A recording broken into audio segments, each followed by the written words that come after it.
Today we're going to be talking a little bit about the Hominidae family tree. The Hominidae family consists of the greater apes, beginning with the orangutan, the gorilla. Then from a common ancestor, it split off to form the chimpanzee and the bonobo, and then all the way through to the modern day humans, the earlier hominidae species up into the Homo species of modern day humans. The focus point for this little section right here will be on the chimpanzee. And what we're going to do is talk a little bit about the osteology of the chimpanzee and compare it with that of the human skull. So we can see some of the elements of anatomical structure that we have in common and some of the very unique differences. So to begin with, this is a European Caucasian didactic skull, so it's color-coded and individual bones can be taken apart so you can see all the different individual bones. So this will be very helpful in our comparative study. This is a male chimpanzee, and this is a female chimpanzee. So we'll go over each of the elements of those three. To begin with, there are a couple of things I'd like to point out here that are hopefully a little bit more obvious, but one, we have the strong brow ridge here on the male chimpanzee. We also have that on the female chimpanzee. And if you notice on the human, there is not a distinct brow ridge. The human has a high forehead, whereas the chimpanzee, both the male and female, has a receding forehead. The nose area on the human, we have a projecting nasal bones that extend out, whereas on the male and female chimpanzee, this is relatively flat. The mouth extends out dramatically on the male and female chimpanzee, whereas the human has somewhat more. The viscerocranial portion of the face is relatively flat by comparison. Our mouth does not project that far. Another very unique difference between the human and the chimpanzee is that the human, as you can see this little notch in here, we have a chin. This goes directly back. This goes directly back. The greater apes do not have a chin. The human species has a distinct chin. One thing that's interesting to note with the human species, there have been a variety of different species living at one time. Very much like there are a number of different species of bear or cats. At one point, there was even probably more than likely, based on skeletal remains and whatnot, at least 3 different species of humans living on the planet Earth at one time. The dominant species today is Homo sapiens sapien, but at one point there was also the Neanderthals living on our planet at one point, and the Denisovans. There were uniquely 3 different species at one point. The other 2 have disappeared, and Homo sapiens sapien has kind of taken over, and that's what we are all known in that particular species today. That's our classification. So that's just a little sidebar on the information. So the other thing that's important to point out is in relation to the size of the skull here, if you notice the brain case, the neurocranium on the human is very large in comparison to the size of the skull. It is relatively small in comparison to the skull in the chimpanzee. They have a much smaller brain case. That's another unique variation. They definitely have a distinct slope to the face, where ours is more flat. Definitely doesn't have the sloping face. The chimpanzee does not have the projecting nasal bones. Things that we do have in common, but they vary in size.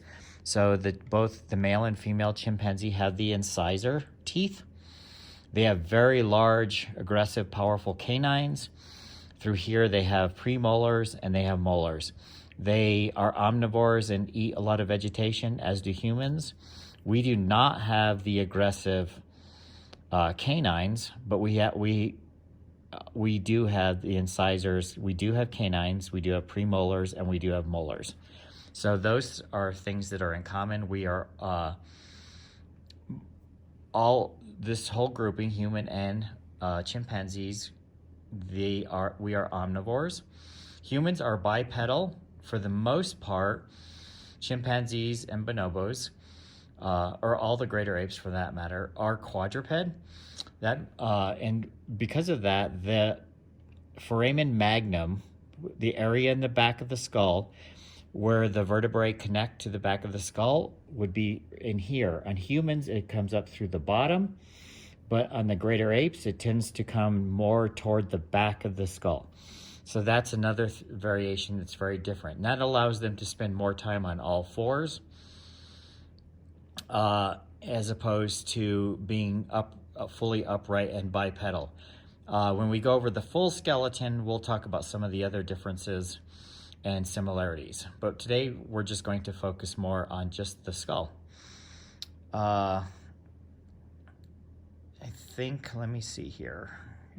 I wanted to say there might be something else, but maybe that's the core of it. But now let's just go over, using the color-coded skull, let's go over a few things so we can see the similarities.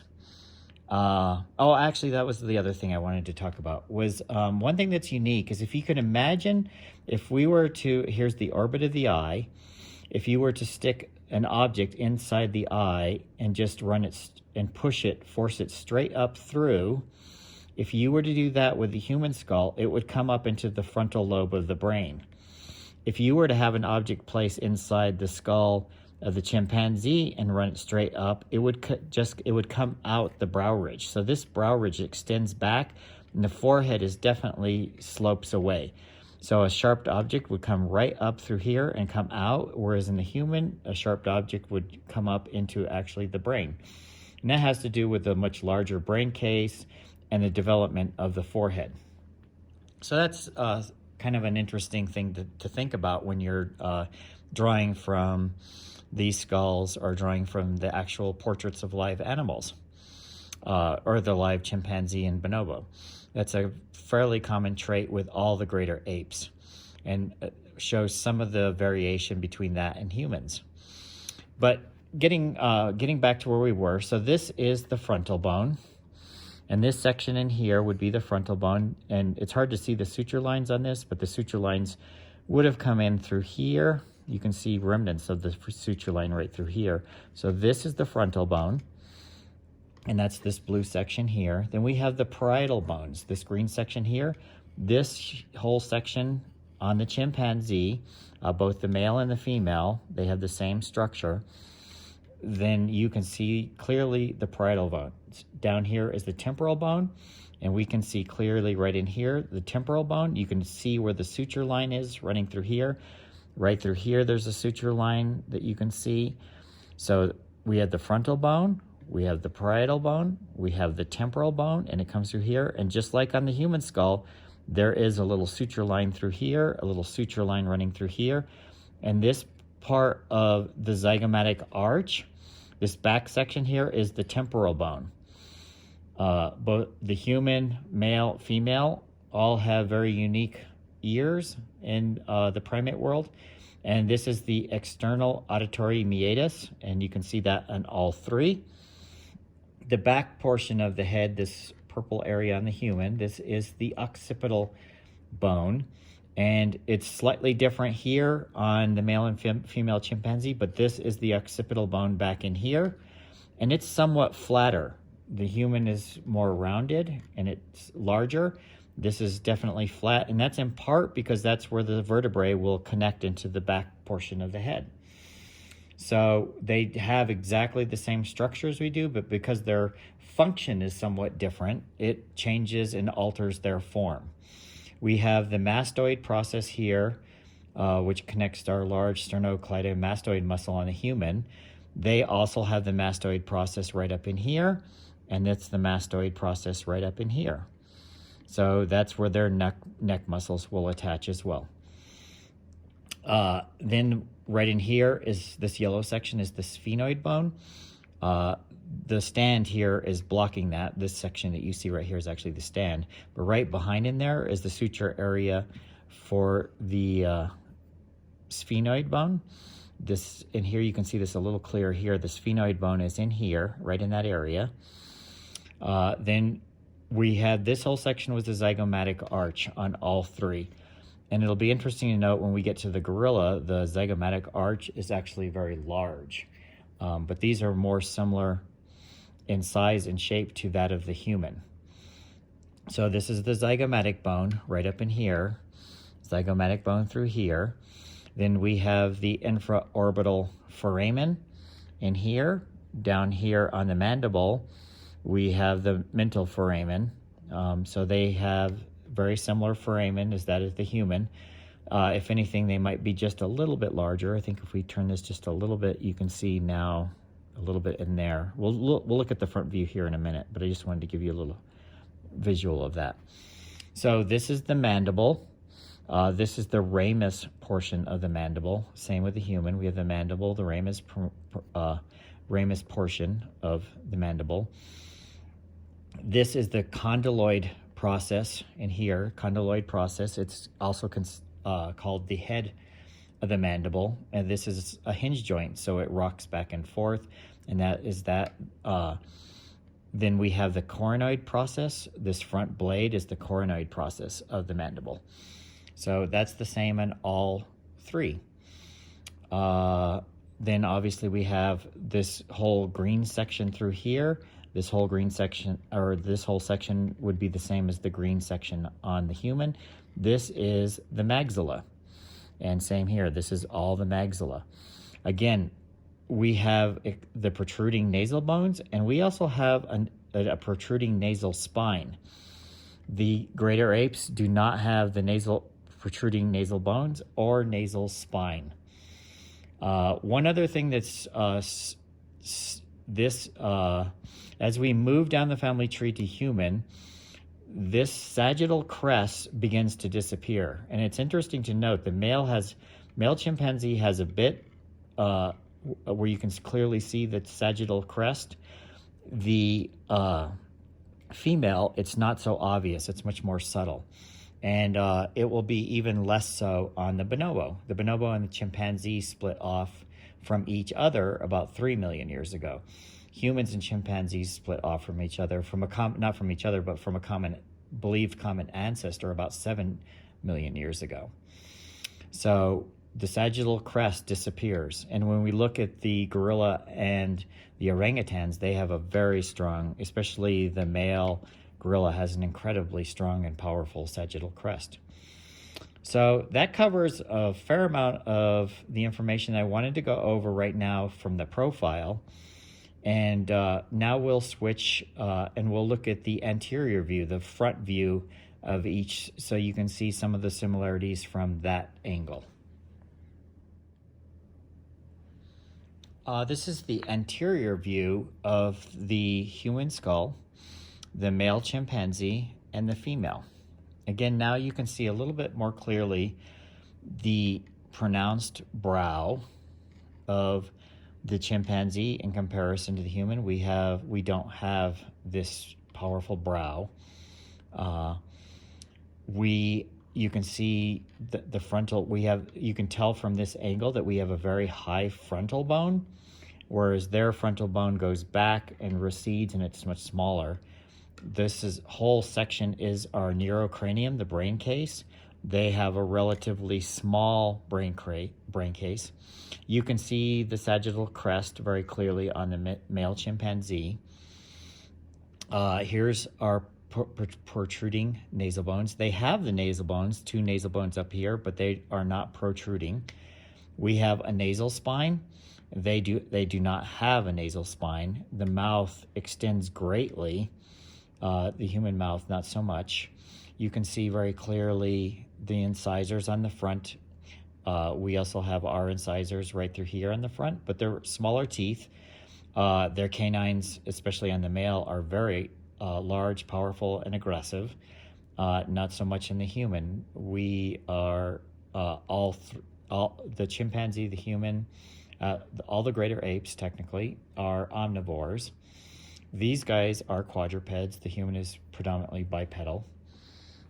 But you can see here we have the two portions of the maxilla. And the maxilla, you can see the little split right here. So the one side is the maxilla, same here. There's the little split. And so it's definitely distinctly two bones on the nasal, two bones in the nasal, two bones in the nasal here. We see the zygomatic bone, this toned section right through here. This is also the zygomatic bone on the chimpanzee, the male and the female.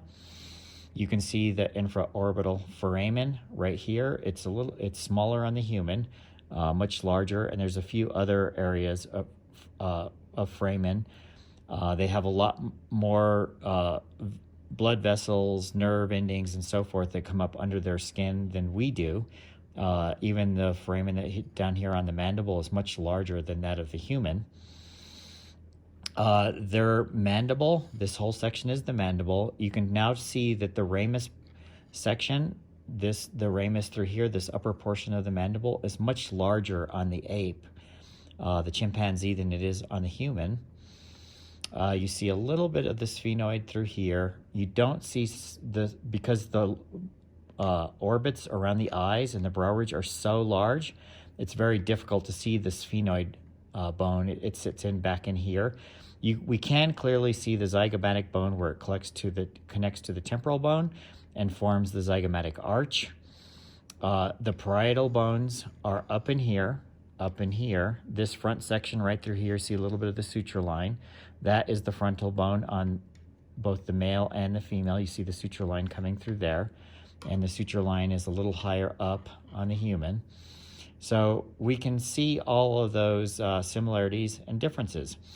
You can see right here that this recedes back and then comes forward again. So the mouth extends out, but it goes back in to form a chin, and then it comes out. So we have those little, the mental protuberance and the mental tubercle of our chin, and theirs just recedes straight back. This is definitely more pronounced. So another one of the distinguishing features between the human and the ape is the fact that humans have a chin. We don't have this heavy brow ridge. Our brain case is much larger. Again, if we were to stick a sharp object into our orbit in here and push up, it would go into the frontal lobe on a human, whereas an ape, if we were to push that straight up, it would just come right up out through the bone. So you can see that lets you realize how far their frontal bone recedes in comparison to that of the human. So now what I'd like to do is just briefly go over the bonobo and talk a little bit further about that, and we'll start the bonobo off in profile view. So this is the human didactic skull. This is a male bonobo. This is a female bonobo. It's important to note again that the bonobo and the chimpanzee, they split off from a common ancestor about 3 million years ago. The bonobo lives in a much safer environment. The chimpanzee has to struggle, fight a lot more for survival. They have a lot more natural predators in their area. The bonobo has developed a completely different personality over the literally millions of years.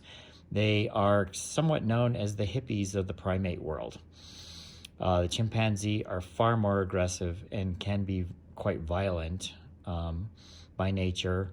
And some of the characteristic traits that make that more notable is, if you'll notice, this is a male bonobo, but the canines are definitely less aggressive and less pronounced than the male chimpanzee. And they're not aggressive whatsoever in the female. So just going over a few things anatomically speaking, you'll notice a lot of the similarities of the greater apes in the bonobo to the chimpanzee, but their features are a little softer and a little bit more refined in some ways, and that is a little bit more comparative to the human skull. So again, the bonobo has, in comparison to the human, has a small brain case, has a receding forehead. has a very distinct heavy brow, not quite as thick and heavy as the other greater apes, but nonetheless, it still has a heavy brow nonetheless. We have a little bit of the temporal ridge that you can see here and here, and that's the human skulls have that right through here. So that's something that's a little bit similar. In the bonobos, you don't really have the sagittal crest that you see in the chimpanzee, and definitely can see clearly in the gorilla and the orangutan. Their zygomatic, on the male, the zygomatic arch is a little bit thicker than that of the humans. The auditory meatus is right through here, same as in the human. The sphenoid bone would run through here. There's a suture line that comes down here. You can see it. Then there's the temporal bone through here, and it comes down to this portion. There's a suture line in the zygomatic arch. And right through here, this is the zygomatic bone. So remember, the zygomatic bone forms with the temporal bone to create the zygomatic arch. And you can see we have that here in the female bonobo as well as in the male. And in the human, you can see that the two different tones, that here's the zygomatic bone, and this whole section is the temporal bone. And the external auditory meatus is located inside of that. This is the mastoid process where the sternocleidomastoid muscle connects, that's the origin of it, and that's clearly here. There's the frontal bone, and here are the suture line coming through here, and then here is the frontal bone on the human. You can see the suture bone. This whole section here is the parietal bone. Remember, there's two. There's one on each side, and we see that here on the human. This back section here is the occipital bone. So as you can see, the anatomical structure does not vary much. It's the distinction of function that creates the form. They spend most of their time, just like the chimpanzee, they spend most of their time on all fours, although they can be bipedal, but they prefer to be quadruped. Therefore, their cervical vertebrae, their vertebral column connects toward the back portion of their head, whereas the humans, it connects from the bottom. And that connects into the large foramen magnum. And so that's another similarity. So you can see that the bonobo and the chimpanzee have many common characteristics and you can tell they were more closely related to the chimpanzee, and that they actually had split off at one point. You can see they do not have a projecting nasal bone. There's no projecting nasal bone on the female. There's a hint of maybe a little bit of a nasal spine here, but really there's not. The mouth protrudes very far out. They have no chin. The human extends out a little bit, but in general, our face is relatively flat by comparison. This is definitely a strong projection of the whole mouth area.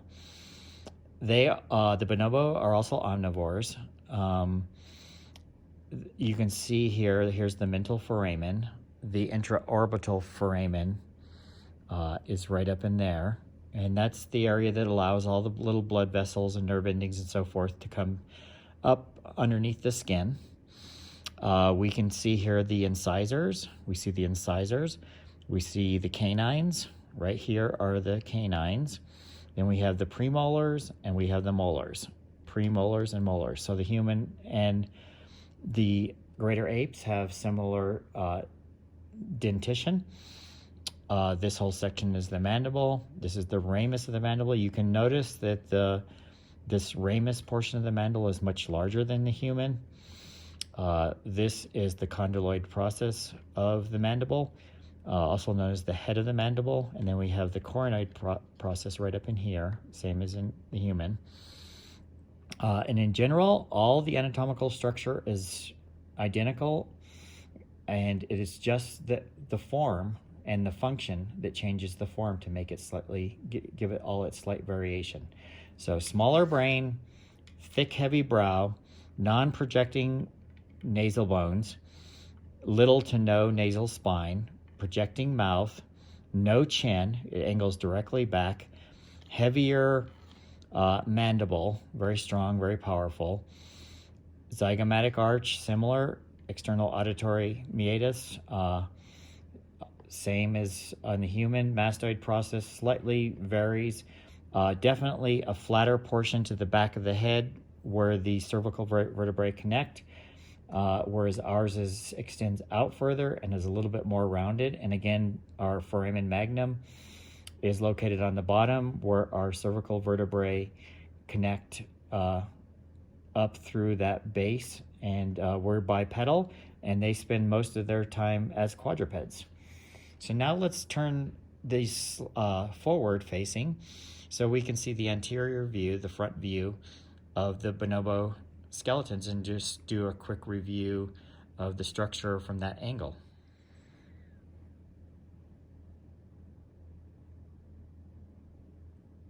Okay, now the front view of the bonobo. This is the anterior view. Again, we can see very clearly this thick brow ridge. The infraorbital foramen, you can see they're much larger than that of the human. The mouth extends out much further than the human. They don't have quite as aggressive teeth as the chimpanzee. The incisors on the female are very large. The canines fit relatively in proportion with their other teeth. You can see that they have a forward slope to their face, whereas we have a much flatter slope to the human face. So that's a definitely non-projecting nose, remember that. Not really a nasal spine, definitely a forward-facing sloping mouth. It recedes directly back. There's no chin, so no projecting up here, no chin down here. Thick, heavy brow that extends out. Remember, if we were to run a sharp object up through here, it would pierce out through the top and wouldn't end up in our frontal lobe. In the human, if you run this object up through here, it would come in contact with the frontal lobe. So the frontal bone recedes. The human, it does not. In terms of the anatomical structure, we have the frontal bone up here. This is the frontal bone through here. And through here, you can see a little bit, the remnant of the suture line through there. There's the double nasal bone. They're small, but they have two nasal bone as well. The maxilla, this whole section is the maxilla on one side, then on the other, you see a little bit of the suture line through here, separating the two. Then we have our zygomatic bone. This is the zygomatic bone through here and here, zygomatic bone through there and there. It comes back and it will connect with the parietal bone on these outsides, connecting here with the parietal bone, just like here connects with the, sorry, not the parietal, the temporal bone. So temporal bone and zygomatic bone, temporal bone, zygomatic bone, and it forms the zygomatic arch. The parietal bone is this section up in here, this section all up in here. And remember, there's on both sides we have a parietal bone. On both sides we have a temporal bone, so here and here. And it connects again with a suture line, connects to the temporal connects to the zygomatic. You can see from the front view how the mandible is much larger and thicker through here than the human. There's large mental foramen in through there. Again, you cannot really see from the front view. You can see from inside here, you can see the sphenoid bone, but we can't see the side version, but we can look and see through the inside. And you can see a little bit actually of the mastoid process, possibly from this angle, and it's right down here on the human. So a couple of other things. The chimpanzees are a patriarchal society.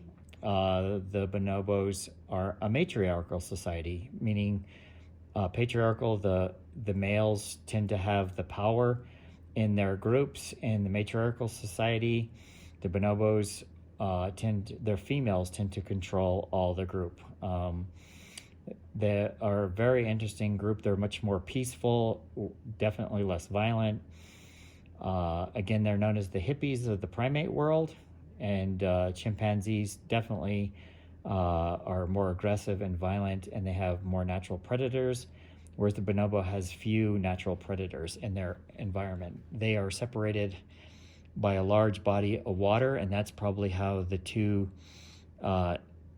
those two separated and developed independent of each other. So through DNA testing and chromosome testing, that is how they come to determine the different species within the Hominidae family.